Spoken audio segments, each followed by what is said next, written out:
Well, I've had a little working friend. Let's see if you guys can see him down in there. It's been my little buddy here.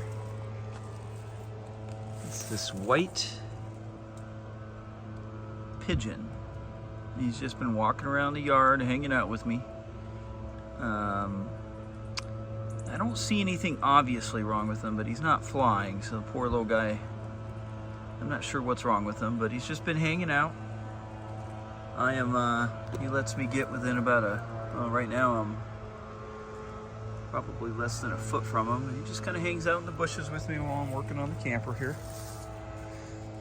All right, guys, I did want to show you kind of the end result of something I had talked about before, and that was how I was going to actually put in the siding on those walls and that technique I came up with. Because as you guys can see right here, this wall is now up. This technique over here, let me actually jump in the van here and take a look a little closer. I guess what I'm specifically referring to was, we got the wide angle here, was this method here. This is a 1/4 inch ply cut in a strip. So I had talked about in a previous video about kind of the challenges of how I wanted to put up the framing there to where it would maximize space. These Econolines, something I really liked about them was the walls have a nice curve to them. Now there could be times where that's not a pro, I can certainly understand that, but the Econoline is what I have, and the more and more I looked at it, I really liked it. What I mean is that nice gentle slope upwards there, you see that? And so when I put in the framing inside, I wanted to try to preserve that slope. I thought it was a nice feature. I think it's a little different than most more modern vans you had out there, but I had a challenge is because how do I maintain that? And a lot of the framing I saw also was you know, relatively thick pieces, take up a lot of wall space. So I wanted to preserve that slope, or that slight curve, I guess you could say, while at the same time, you know, reducing material. I'm not sure if everybody has 1/4 inch ply around, but I have a ton of it. So this is the technique I came up with. It's just 1/4 inch ply. It's actually not attached to anything at the bottom other than the entire frame structure of this base on both sides. There is this piece right here that's just held in with a construction adhesive, a fast set construction adhesive that kind of helped pull that bend inwards. And then it loops up. I avoided the metal to metal contact there by having some of that noise dampening material up there, and then it just screws into this piece. And this piece up here, as you can see, protrudes quite a bit. It's it's kind of like a channel frame member to add rigidity to the structure of this portion of the camper. So I was able to screw in there with no worries about going through the other side or anything like that. And what it resulted was a nice, you know, it's subtle, but a nice sweeping bend in there.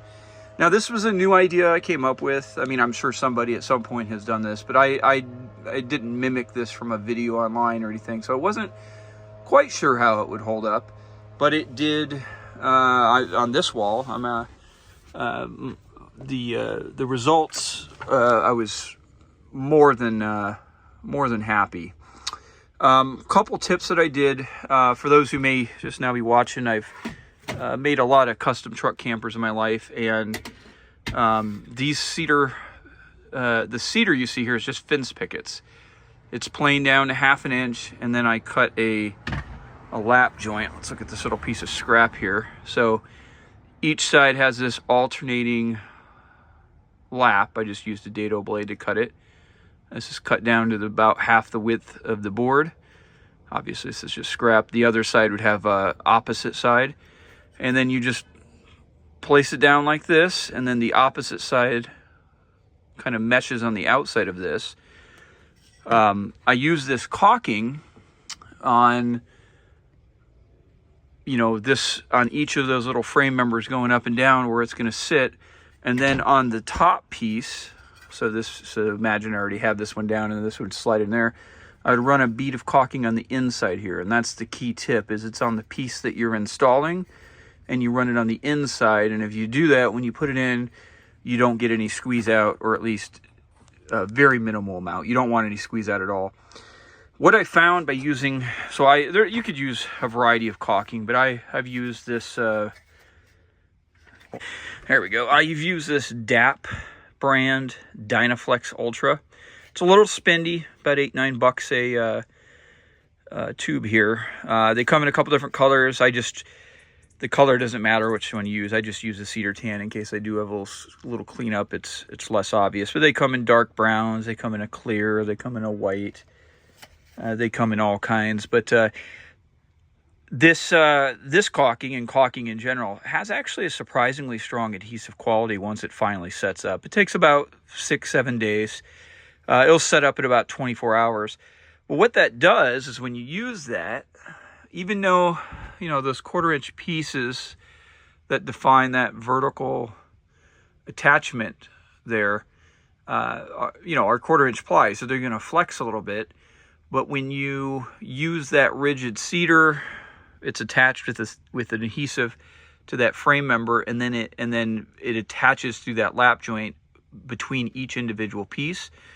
Using this caulking allows all of the wood to flex. So as there's changes of moisture, temperature, and that wood is going to flex and expand and contract along the grain there. That allows it to move. This stuff can expand up to about 35%. So it won't split the wood, but it will hold it all together. And after, like I said, about 6-7 days, when this finally sets up, that entire wall, I'm not going to, but if you could somehow remove it, it would be rigid and stand up on its own in that shape. So I like it. I think the technique works really well. It's just materials that you can buy right at your local home store. These are just the cedar fence pickets you'd buy there. You do have a planer. Planing them down does allow you to get a real nice finish on it.